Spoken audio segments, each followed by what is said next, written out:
Pra quem acompanha o meu canal há mais tempo, sabe que há um tempo atrás eu fiz um vídeo falando sobre Chuck 1. Vou deixar aqui para você ver. E hoje eu trago um vídeo sobre essa continuação. Hoje eu vou entrar na história de Chuck 2.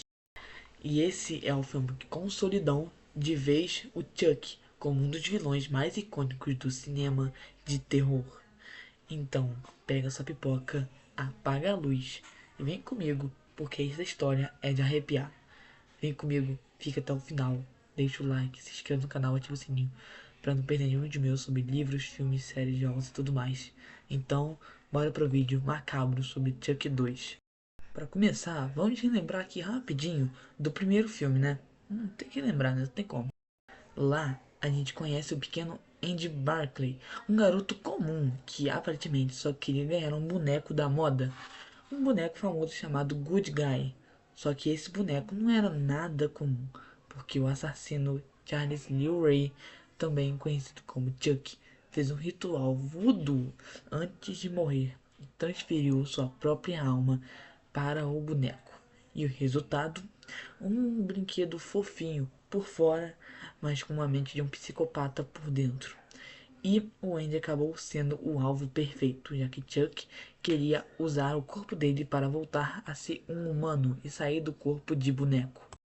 E depois do final do primeiro filme, o estúdio viu o sucesso absurdo que esse primeiro filme fez. E imagina só, bonecos que antes eram vistos como fofos e inocentes, agora estavam dando pesadelos em meio ao mundo, e o público ficou obcecado. E é claro, Hollywood não ia perder essa oportunidade.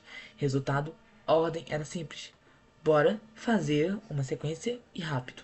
Porque quando um filme de terror bomba, a indústria corre contra o tempo para manter o hype e a famosidade do filme. E eu não sei se essa palavra existe. Mas teve uma mudança importante nesse filme. Quem assumiu a direção do Chuck 2 foi o John LaFia, que para quem não sabe, ele já tinha co-escrito o roteiro do primeiro filme, então já conhecia bem a essência do Chuck. Só que ele tinha muito mais liberdade para explorar tanto o lado mais assustador quanto o lado mais irônico e sarcástico do boneco. Isso fez toda a diferença no tom do segundo filme. E sabe o que é engraçado?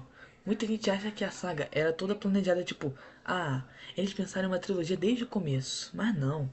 Chuck 2 só nasceu porque o primeiro deu muita grana e deixou o mundo com medo de bonecos. É aquele clássico caso de, deu certo? Bora repetir a fórmula. Só que com mais violência, mais mortes criativas e um Chuck ainda mais maldoso.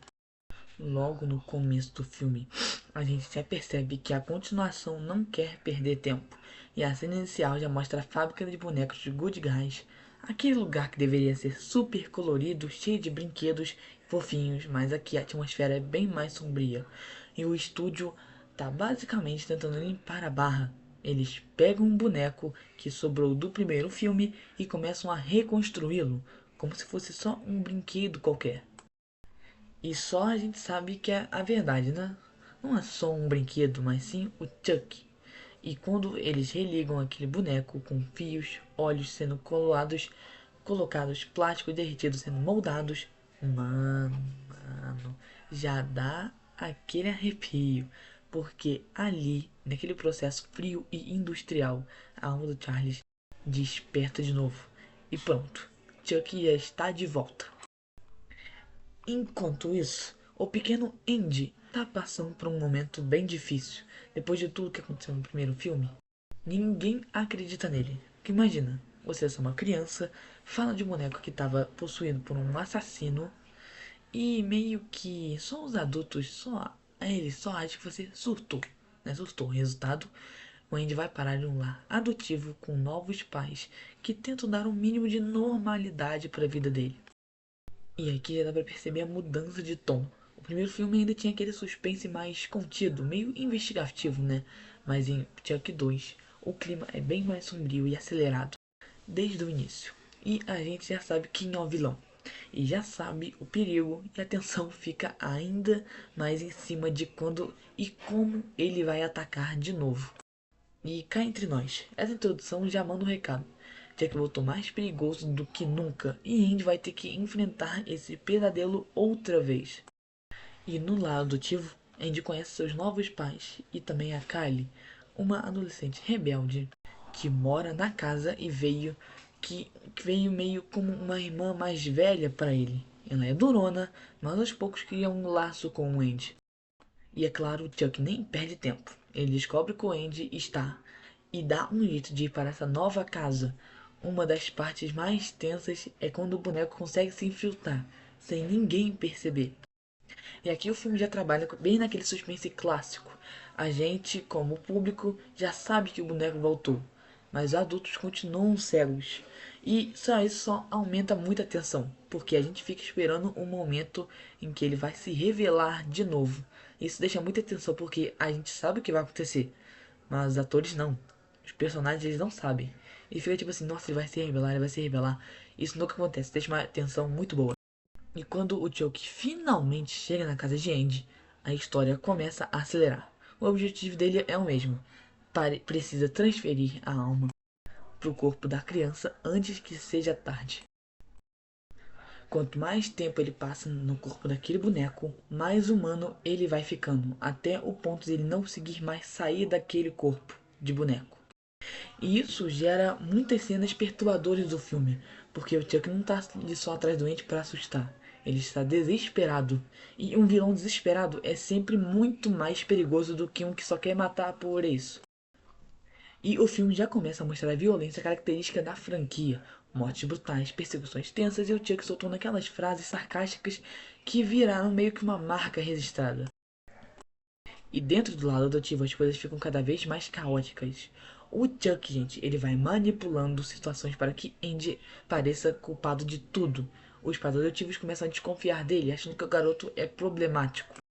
E isso é um detalhe muito interessante, porque o filme trabalha o medo não só do boneco assassino, mas também o medo de não ser acreditado. Andy, ele está isolado, sem apoio e cada vez mais vulnerável. Enquanto isso, Kylie começa a perceber que tem algo de estranho. Ela vê sinais, escuta coisas e o filme vai preparando um terreno para ela se tornar uma peça importante na luta final contra o Chuck. Depois de causar um estrago no lado adotivo, o Chuck leva o Andy para fora dali e sequestra o garoto e força Kylie a dirigir, criando uma sequência bem intensa de perseguição. E é aqui que o filme não esconde mais nada. Jack tá completamente enlouquecido. E a Kylie, que antes parecia não se importar tanto com o Andy, agora é uma das melhores personagens e entra de cabeça na luta para conseguir salvar o Andy. E essa dupla, inclusive, é uma das melhores coisas do filme. A relação de Kylie e Andy acaba sendo muito essencial para o público torcer ainda mais pela sobrevivência dos dois.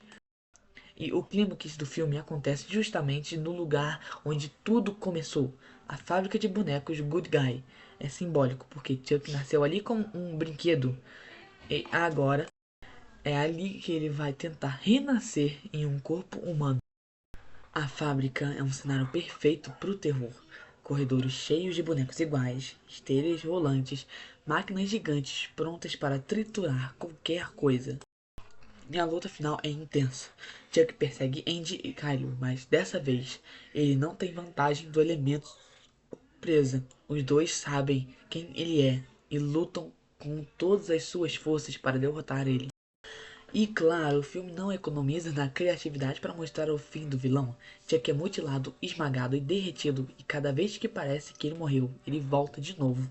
Até que finalmente, depois de muito sofrimento, ele é derrotado de uma forma grotesca, virando praticamente um pedaço de carne derretida misturada com plástico. É nojento, mas satisfatório.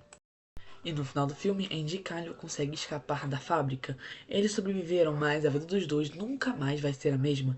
A última cena deixa aquela sensação de vitória amarga. Eles venceram o Chuck, mas o trauma vai ficar para sempre.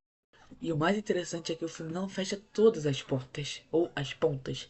Ele deixa um espaço para a continuação, que de fato veio depois. Afinal, quando o vilão faz tanto sucesso, ninguém deixa ele morrer de vez. E agora eu vou falar curiosidades dos bastidores que você não sabia sobre Chuck. Curiosidade 1. O diretor John LaFia já tinha trabalhado com o co-correirista do primeiro filme. Curiosidade 2: o boneco usado em Chuck 2 foi ainda mais avançado, com efeitos práticos impressionantes para a época. 3: a Kylie, interpretada pela atriz Christian Elise, virou uma das personagens mais queridas pelos fãs e chegou até a voltar em produções mais recentes. Curiosidade 4: o filme foi lançado só 2 anos depois do primeiro, mostrando como o estúdio queria aproveitar o sucesso rápido e o hype. Porque todas as obras, por mais que sejam bons ou ruins, só tem um objetivo: ganhar dinheiro. Quem tem última curiosidade, que é a mais curiosa de todas. Mesmo com um clima pesado, o filme tem vários momentos de humor negro que só aumentaram o carisma do Chuck. E esse foi um vídeo sobre Chuck 2, um dos filmes que consolidou o Chuck como um ícone de terror. E se o primeiro, a gente ainda tinha dúvidas se o boneco era só uma lenda, no segundo não tem mais enrolação. Ele é o protagonista do mal e a cada aparição é muito marcante. E agora você me diz, você já assistiu esse filme? Qual a cena que mais te marcou? A fábrica, as mortes ou os momentos do Andy tentando convencer todo mundo que não estava maluco? Digita aqui nos comentários, porque eu quero saber o que vocês acharam.